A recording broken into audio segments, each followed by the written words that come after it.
ईडीकडून मुंदू अशोक खरातच्या संपत्तीची पडताळणी करण्यात आली आहे। ईशानेश्वर मंदिर, नाशिक कार्यालयाची झाडाझडती केली गेली आहे। वेगवेगळ्या ठिकाणी असलेल्या जमिनीची ईडीकडून पाहणी करण्यात आल्याची सूत्रांची माहिती आहे। जमिनीची मोजणी आणि सध्याच्या बाजार मूल्याचा तपास केला जातोय। बँक खाती सील केल्यानंतर व्यवहारांचं विश्लेषणही सुरू आहे। त्यामुळे अशोक खरात संदर्भात असलेल्या या जमिनी त्याचबरोबर कार्यालयाची झाडाझडती करण्यात आली। ईशानेश्वर मंदिर आणि नाशिक कार्यालयाची झाडाझडती करण्यात आली। जमिनीची मोजणी आणि सध्याच्या बाजार मूल्याचा तपास हा केला जातोय।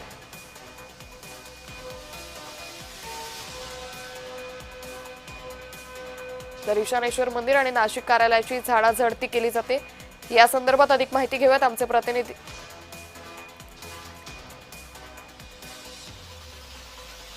तर वेगवेगळ्या ठिकाणी असलेल्या जमिनीची ईडीकडून पाहणी करण्यात आल्याची सूत्रांची माहिती आहे। ईशानेश्वर मंदिर आणि नाशिक कार्यालयाची झाडाझडती केली जाते। जमिनीची मोजणी आणि सध्याच्या बाजार मूल्याचा तपास केला जातोय। या संदर्भात अधिक माहिती घेऊयात आमचे प्रतिनिधी किरण गोटूर यांच्याकडून। किरण, अशोक खरातचं ईशानेश्वर मंदिर असेल त्याचबरोबर नाशिक कार्यालय असेल याची झाडाझडती केली जाते, काय अधिक तपशील? अंकिता, आपल्याला माहिती आहे की या सगळ्या प्रकरणात ईडीने सुद्धा मनी लॉन्ड्रिंग संदर्भात एक गुन्हा दाखल केलेला आहे। कारण मागच्या काही वर्षांमध्ये या अशोक खरातचे धार्मिक निधी असेल किंवा वेगवेगळ्या फसवणूक असेल अशा वेगवेगळ्या पद्धतीने अनेक लोकांना गंडा घातलेला आहे आणि करोडो रुपयांची माया ही जमा केलेली आहे। अशा पद्धतीची माहिती तपासामध्ये समोर आल्यानंतर या सगळ्या प्रकरणी ईडीकडून सुद्धा मनी लॉन्ड्रिंग संदर्भात एक गुन्हा दाखल करण्यात आलेला होता। कारण या अशोक खरातचे मोठ्या प्रमाणात पैसा जो आहे तो बाहेरच्या देशांमध्ये सुद्धा हवाला मार्फत पाठवलेला आहे, अशाही पद्धतीची माहिती सूत्रांची होती।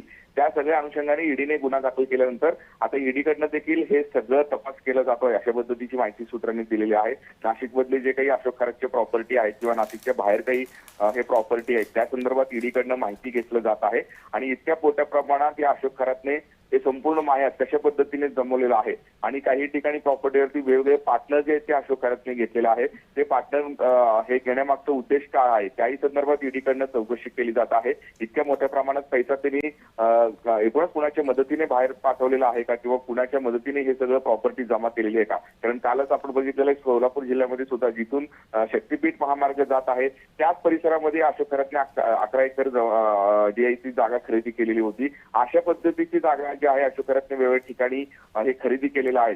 हे जागा खरेदी करत असताना त्यांनी कुणाची मदत घेतली आहे का? कारण इथूनच शक्तीपीठ जाणार आहे ही माहिती अशोक खरातला कोणी दिली? अशा वेगवेगळ्या अँगलनी या सगळ्या गोष्टींचा तपास होणं गरजेचं आहे आणि त्याच अँगलनी आता ईडीकडनं या सगळ्या गोष्टींचा तपास केला जातो, अशा पद्धतीची माहिती सूत्रांनी दिलेली आहे आणि सर्व मालमत्तांची जी मोजमाप आहे ते आता ईडीकडनं एकूणच करण्यात येत असल्याची माहिती आहे। निश्चित, धन्यवाद किरण, आपण दिलेल्या सविस्तर माहितीसाठी।